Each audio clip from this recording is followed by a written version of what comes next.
Welcome back to Sunny Life Channel. Thank you so much, guys, for tuning in. We are talking about the Queen, specifically about Vuyiswa. She's been suffering from stress after the rape incident. Most people assume the rapist was someone who Vuyiswa once arrested, and now it's a payback time. Vuyiswa struggled but tried her level best to remember what really happened that night.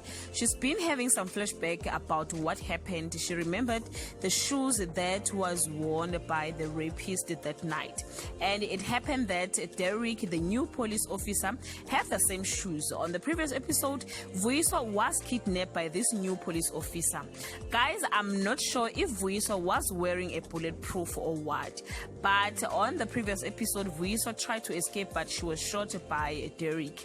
Most people were concerned if Vuyiswa will make it or not. According to this month update, Vuyiswa will survive, guys, but her mission will not be accomplished.